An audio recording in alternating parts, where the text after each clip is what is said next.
I've just had it on my heart these last few years and just really got kicked in the butt lately, that I need to start a ranch for special needs kiddos, and really anybody, but specifically geared towards special needs kiddos. I've had other dreams in the past that I'm like, oh, that would be kind of cool, but this one I'm like, this is going to happen. This is happening.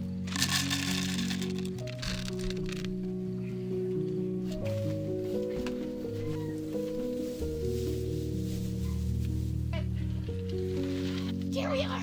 Oh, yes, oh, yes, oh, yes. Oh, here we are. Oh, yes, oh, yes. Oh, we got to have some pets. We got to have some pets. Yes, okay. Some food? Should we have some food?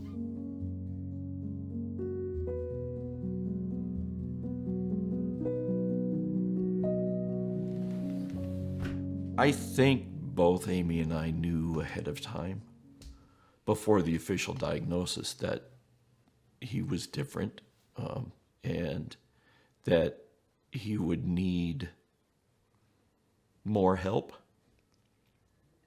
than most other people. And everybody just says, oh, every kid is different, and yes, they are. That is very true. But I knew there was something more to it. Like I said, I didn't really know what it was at the time. He walked late. He didn't talk at all really until he was at least 2, and even then it was pretty limited for a long time. His first word was actually cow. It wasn't mom or dad, it was cow. If you were to look in his room, you would see that he has probably 75 toy horses. He just loves animals. I couldn't tell you why, but it's just, that's who he is. Special needs kids don't always connect really well with humans, with other humans, so, especially their own peers. And so that's just been really neat to watch his connection when he gets so excited to go hang out with them and will want to actually interact with them, because he just lives in his own little world, but his world is animals.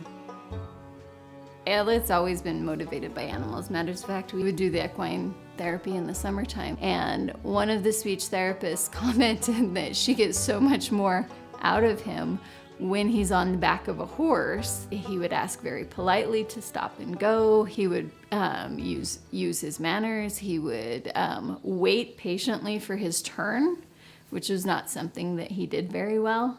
So when Amy talked to me about her idea, I said, yeah, I'm absolutely in. What do you want me to do? Ranching is not an easy life. There's always something that needs to be worked on. There's always something that needs to be taken care of. There's always an animal somewhere that needs something, whether it's fed, whether it's watered, whether it's groomed, whether it's, you name it. It's not an 8 to 5 job. My 17-year-old son decided he wanted to try and breed rabbits. So we started out with 3 rabbits. His job was then to take care of them. And so he cleaned out the cages every week and didn't think that maybe he should not stick the male and females together as he was pulling them out to clean their cages. And so we surprisingly had 2 females that were suddenly pregnant and had babies on the same day. And we were not prepared for the amount of babies because we didn't have that many cages built for them. And so my husband and my son had to very quickly build some new cages so we would have housing for them. I don't know, even with getting the other animals, the goats and stuff, we had to build a shed for them. I mean, it is a challenge. We definitely don't have the money to just get this going. I know that it's not always going to be easy. There's going to be days where it doesn't go as planned, but I'm still super excited for it. He really, at least as far as I can see, enjoys going out and seeing the animals and just hanging out. He will ask about when he can go outside, or he will ask when we're gonna build a barn or get animals. So he really does seem to enjoy it, and I personally think it has made his life better. This year in school, he's done very well. His reading is almost grade level. His math is grade level. He's able to participate when they're reading in class. So I think he's coming along quite well. It's just he perceives the world differently than we do. And that's where the disconnect comes in. We still have times where he's wanting something and we don't understand what it is that he's wanting. For example, tonight at dinner, he was saying, when are we going to pack up the farm? What does that mean? You know, we don't know what that means. He understands what it means, but we don't. And when you're used to hearing them, you understand the context and you understand what he's trying to say, but he doesn't say the words that what we say are neurotypical people would say. It gives us a way to have more experiences with him so that we can communicate with him better, interact with him better, and be better parents for him. Because I am not entirely sure, obviously it's too early to tell, but I'm not entirely sure he's going to be able to live on his own when he grows up. We may have him for the rest of our lives.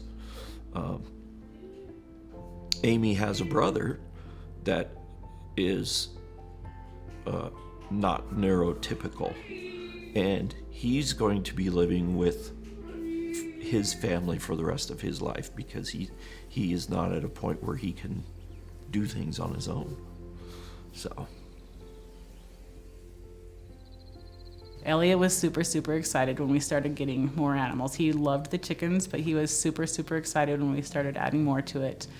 And so, yeah, that's, again, he's ready for the next thing. He wants the barn to be built yesterday.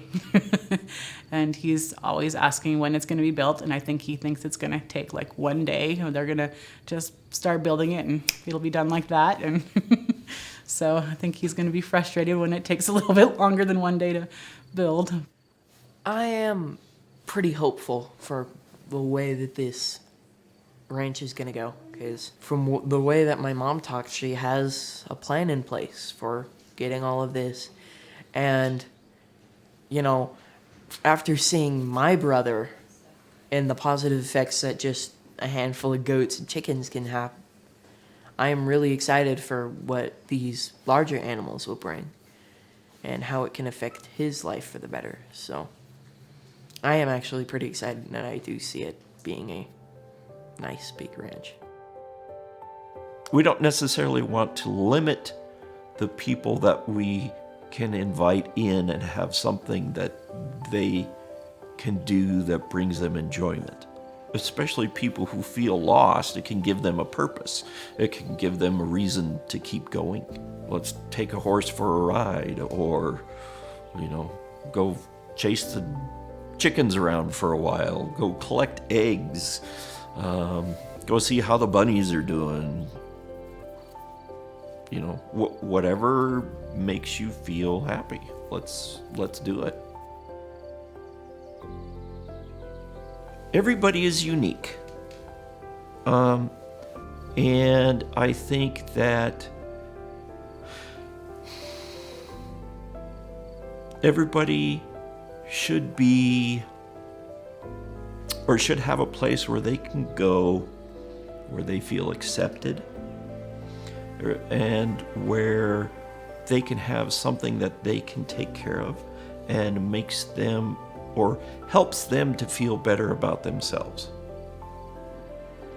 Nobody should feel like they're an outcast or should feel like they don't belong. We would like to have a place, be a place where people can come and feel like they belong or feel like they have something to come to. Yeah.